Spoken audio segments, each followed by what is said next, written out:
Okay, moral of the story, 3 replays, 6 coaches, 2 coaches on 1 replay. So I'm going to have 3 separate videos including this. This is episode number 1. Also, if you want to see full videos of this, make sure to go ahead and check out my Patreon, link down below in the description if you want to see my full reaction of them going over every single replay. So go ahead and check that out. And with that being said, let's hop right in. Okay, so the very first replay with the very first 2 coaches in this first episode are going to be Dominic Couch and Jake Quinsee. I have sent them both this same replay, and before we go ahead and go over the reaction, I am going to fast forward through the match. This is a completely staged match between me on an alt account and my buddy. So I played Flounderies and they played Pendulum. And also throw it out there, this was the last format. So as you can see here, I just opened Classic, Eagle, Map, Shifter, D-Fissure. I played a whole bunch of one-ofs in this deck list. And see, we made it look like it was a real match. And then we just said stuff like, man eats glue on the daily. Please stop, I just want to test sir. So not too much to talk about the replay because I don't really want to hop into it too much before we go ahead and have the coaches go over it. But we do take the game to game 3. And we were playing not the greatest just because we were messing around. We were purposely playing bad so that way the coaches can go ahead and have us or have stuff to call us out on. So that way we can see if they are going to give us any useful advice, any useful information, or if these coaching Metafy things are just scams and they just spend 20 minutes doing nothing. We will find out today. Okay, so now let's go ahead and have the coaches hop in. I am going to start off with Dominic Couch, and then the next one I'm going to do Jake Quinsee. Alright, so we are going to hop into the first coach, Dominic Couch, on the replay. Also, it's super cool because I sent in a Flounderies replay to troll, and Dominic Couch actually just got 4th place at the remote duel YCS with Flounderies, so he might actually have some very good insight onto the deck. So let's hop into game number 1. So let's hop into it and see how many misplays he actually finds. Alright, hello, it's Dom. This is the replay, the Flounderies replay that I'll be commentating over and helping correct. You have to excuse if I make a few mistakes. This is, I hope it looks okay. This is the first time I've done something this way, so I hope... Yeah, also, I worked with Dom on this. He actually didn't even have OBS or anything to record this, so I actually worked with him. He did it very well. I just wanted to say shout out to Dominic Couch. He was probably the best person I worked with, or one of the best people I worked with. He was very, very nice. Did what he did on time, did it very quickly. Shout out to Dom on that part. And now let's see if his coaching is actually good. Our hand is Matt. I think activating Duality first is fine, because even though Ash Blossom is not played, I think that Ash Blossom is like in some people's decks, especially if you're playing like a regional or even like the first 4 or 5 rounds of a YCS, or even some Sprite decks that randomly make it into top cut, they'll have Ash in their deck. So if you play Duality first, it's a card you're okay getting Ash, first of all, but second of all, it's a card that may be less likely to Ash, which in the Flounderies deck can let you get so many strong pieces, and you can just chain Dimension Shifter, and Ash being in somebody's graveyard doesn't matter. If anything, it helps so you can resolve Stree on your turn and their turn, depending on like something that may happen, or it makes it so that your Stree can banish their card engrave, and you can Mega Rise it yourself, so it makes a lot of sense. Okay, so the card I would take here, you have to evaluate like how each of these cards would change your hand. I think the card that I would probably take here would be Stree, because they're like already under Shifter. So like I don't think Dimensional Fissure actually does that much for you. I think Mega Rise is very accessible during their turn. With the playline I have envisioned in my head with just the 3 cards in your hand, you're gonna end on Apex on board, Map on board, Trap, and then you're gonna have Toucan, Eaglin, and Rabina in circulation with an M-Pen banished because of your Dimension Shifter. So Mega Riser doesn't do anything because it's the card you're going to search off Eaglin on their turn, because you'll be able to, you already will have Apex, and you will have access to M-Pen already through via Toucan. Dimensional Fissure doesn't do anything, so Spree, like getting another bird in rotation is what I prioritize here. So, like, Dimensional Fissure is the second best option, but I would have added Spree for the reasons I just explained. Is I would activate Gold Sark instead of mapping. I would activate Gold Sark. Gold Sark for Rabina. Then I would not map. I would normal Eagle, Eagle 1, Rabina 2, and that baits the Ash right there, or that plays around the Ash right there, and lets us play around in permanents. I'll explain. This means, and this is why I'm holding our map and I put our Gold Sark first. We would then, if Eaglin gets impermanence, do normal Rabina, you add Toucan, and then you map, reveal Toucan, bench, and pen from your deck, and that's how you still get to everything. That is like the line of play that I'm going to do either way, but doing it this way plays around impermanence and Ash, which are the only real hand traps they can have. So I would normal summon Eaglin, Eaglin 1, Rabina 2, add Rabina back to my hand, search Apex Avian if it resolved, because that means they do not have impermanence. Okay? Then I'm going to map, reveal Rabina, banish M-Pen from my deck. And then you normal Rabina activates, you're gonna get Toucan, and then you're gonna normal Toucan, you're gonna get M-Pen, sack over Toucan and Eaglin to summon M-Pen, and then you're gonna chain block the M-Pen, you're gonna M-Pen 1, Eagle 2 or Toucan 2. I prefer to have Eagle in my hand, so Eagle's the one I would add back. Leave Toucan banished. And then you're going to search the trap.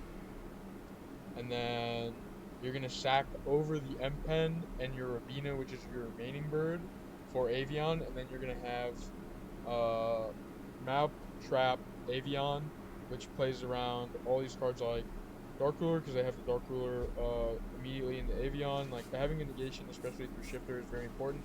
It also will prevent them from being able to blow you out with a removal spell, like Foot Twister, Cyclone, etc. And because those are the ways you're going to lose the game after you've shifted. You need to be able to identify your lose conditions. So your lose conditions are, like, definitely removal and not being able to interact, and then clearing your board and something like a Babushka, for example. And so the best way to prevent that, because you cannot book their cards with the trap because you're under Shifter, the best way to be able to do that is to summon Avian preemptively. So that would be the line of play that I think. He's playing Pendulum, he's under Shifter. Like, you know that Babushka is the win condition, right? Okay, so what you should have searched off your M-Pen last turn is you should have searched the quick play spell, more than likely, or the continuous spell. And what I would have done, because It's just like, a quick in play. this exact game state, what I would have done is sacked M-Pen over your other M-Pen, searched the continuous spell, and then I would have Toucan back your other M-Pen before he Babushka'd. That way you have an immediate out to Babushka in continuous spell and the M-Pen in your hand. So I believe that is what you should have done instead there. It works I think under this game, mine. like, truly was won a long time ago, though. It's just, like, riddled with errors. Hey, buddy.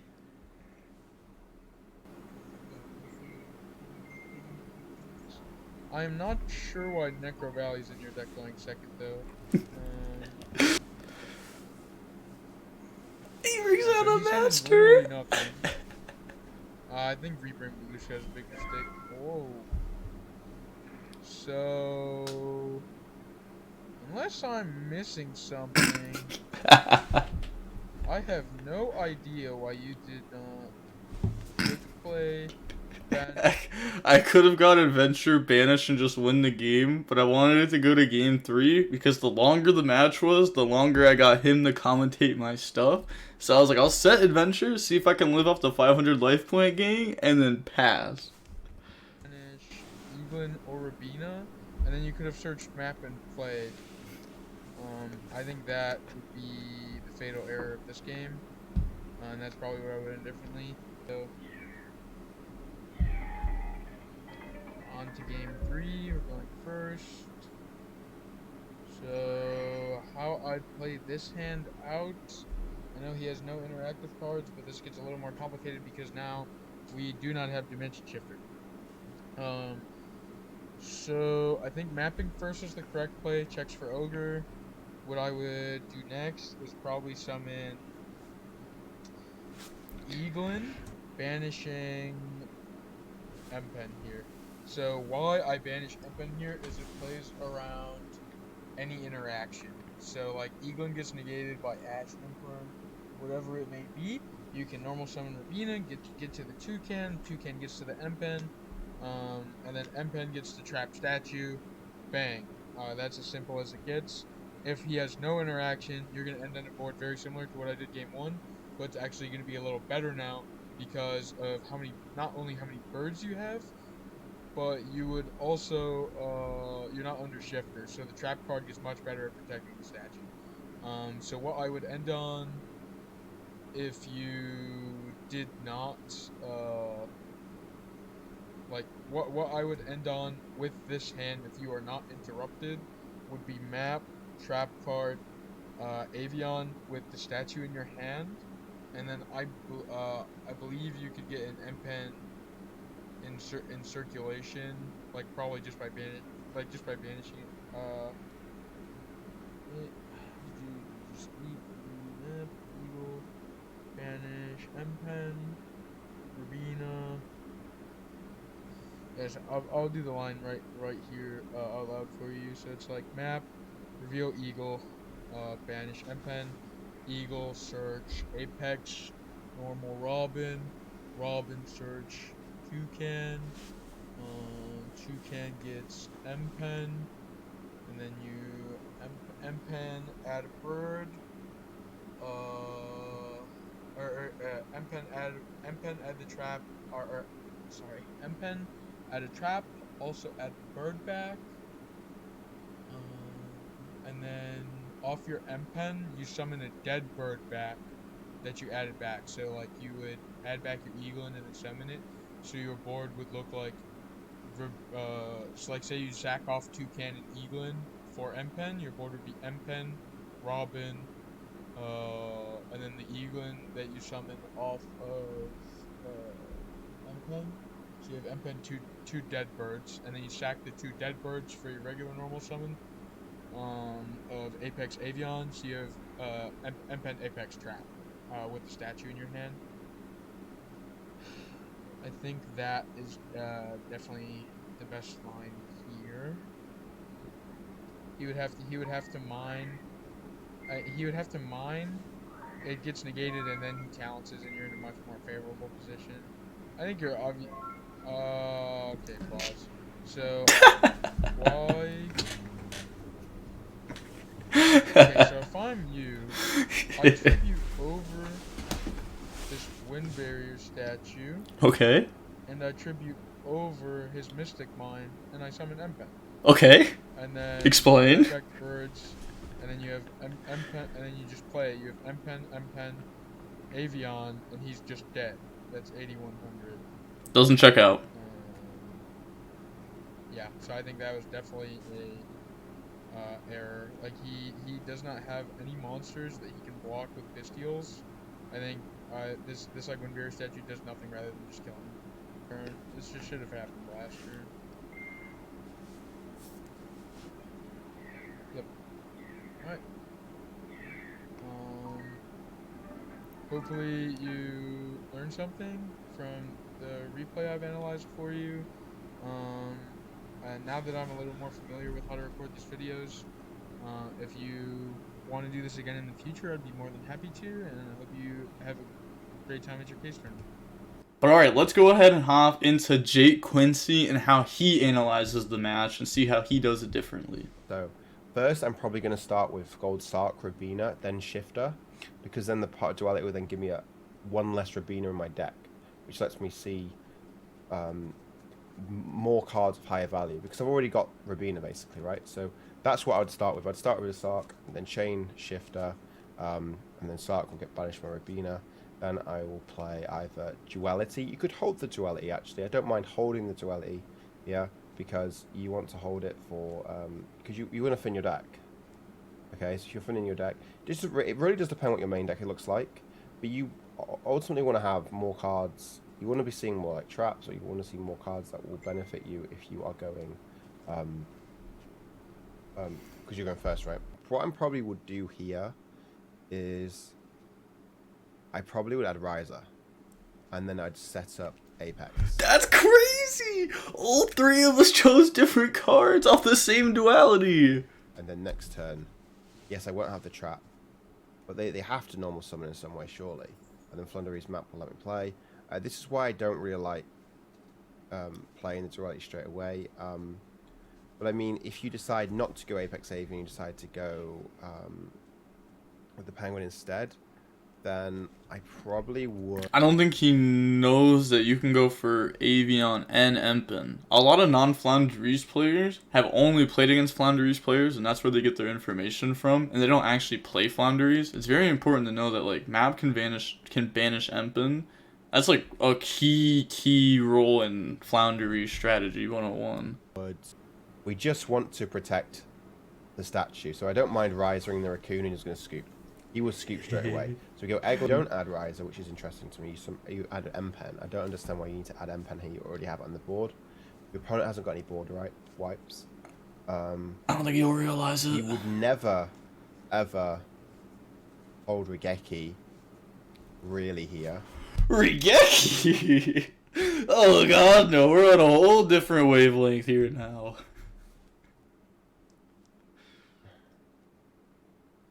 You're allowing your opponent to come back into a game which you can never. Please read it. Should never be coming back into. But you could normal summon a guy. Don't trigger its effect, which doesn't lock you. You link both into Cerberus, destroy the Baguska because it can be targeted and it's a link monster.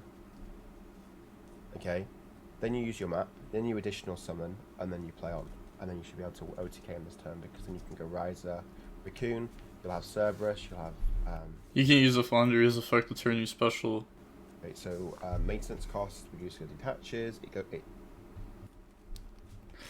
Right there, I tell him about this gets banished, not the graveyard. just to mess with them. Like yeah, we were like just messing around a lot of this. Alright, yep.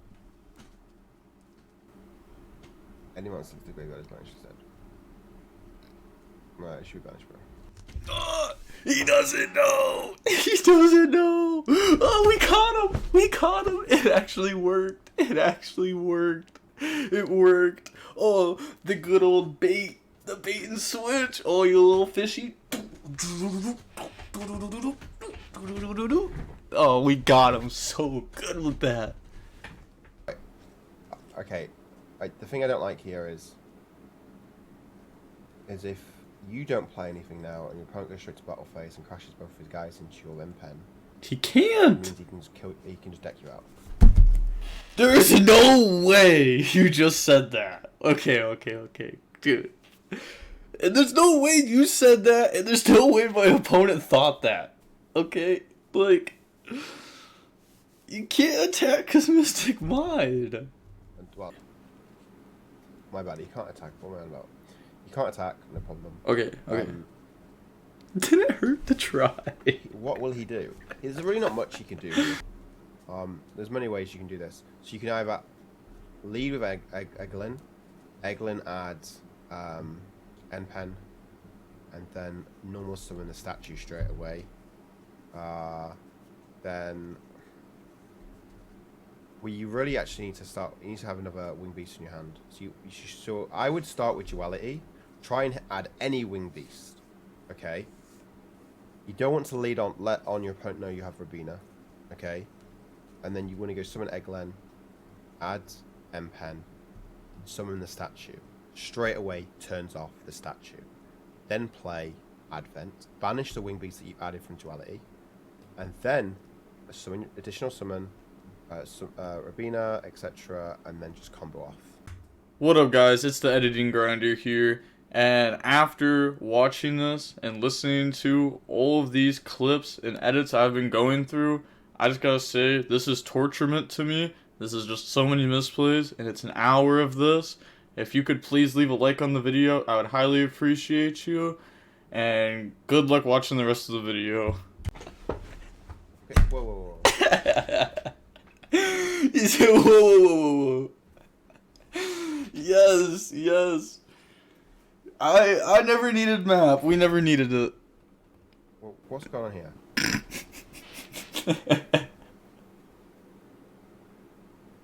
Why didn't you banish?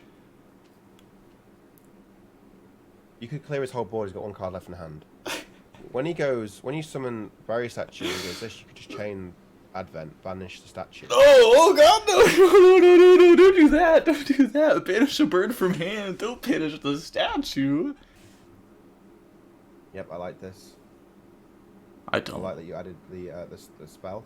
Because the good thing about the spell is it can let you draw cards now to the deck. So I like what you've done here. All right. We've got Rabina back in hand. We've got Egglen back in hand.